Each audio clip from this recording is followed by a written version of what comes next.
Hi, it's Carrie, and I am a New York Times and internationally best-selling author who lives in Maine, which is why I'm wearing fleece and I have flannel on my lap because it's cold here. And I've decided to start giving some writing tips that go with our podcast, Dogs Are Smarter Than People, basically because I hate making videos.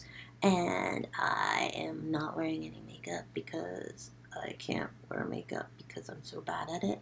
And I am also realizing right now as I stare at myself that I need a haircut. So, these are all the reasons why I hate making videos, but I'm trying to be brave about it and move outside my comfort zone in another way. It's going to be a bad edit there, like the cut. The transition's going to be terrible because I spent the entire video telling you those tips like this so you could see up my nose. No one wants to see up my nose at all. So we're going to redo it again. The cut's going to be bad. You're hopefully going to forgive me. And here we go. Are you ready? I hope I can do this. Tips for aspiring writers. Write your ideas down anywhere and everywhere. Don't think that you're going to remember those amazing ideas you got while in a half-drunken stupor from too many buffalo wings. Have a notebook or notes file on your phone and write that stuff down. 2. Ride hard for books. Not just for your own books, but for other people's too.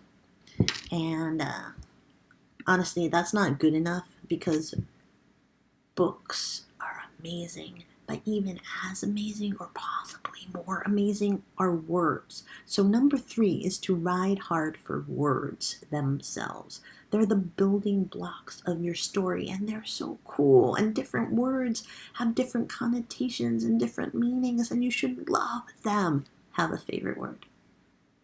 I think one of my editor's favorite word is bananas, but I'm not quite sure why. Editors.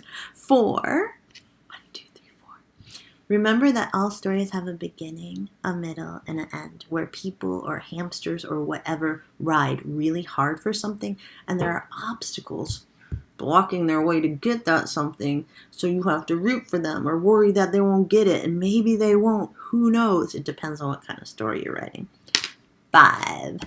Remember that all stories have characters who have external wants, like to get a really good buffalo wing, the spiciest and most beautiful buffalo wing ever. That could be your external want. But also an internal motivation or desire. The reason why you want those things. The bigger emotional resonance. Like an internal desire could be, I want that buffalo wing and eat it without doing a Will Ferrell and crying like a baby on Hot Ones and claiming it's my ulcer. No offense to Will Ferrell because he's amazing. But your internal desire for eating that hot wing could be to prove finally that you're tough. To prove that you are as tough as any of those braggy uncles and aunts that you had when you were growing up who are always like, I can have hot sauce and that makes me cool, and you can't. It could be your internal desire to finally be cool and have acceptance.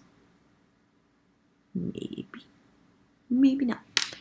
I can't even remember what number I'm on because I got really into that. 6. Study people. Really, you're writing about people.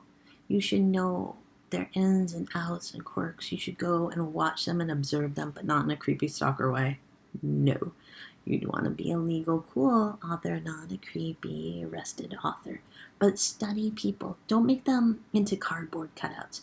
Don't make them into one-dimensional tools. Don't make them Instagram posts, basically. Don't only show their lovely sides. Don't only make them a LinkedIn profile. You want more than just stats and a resume. You want more than those beautiful whited out pictures that are faded and full of light, unlike this video.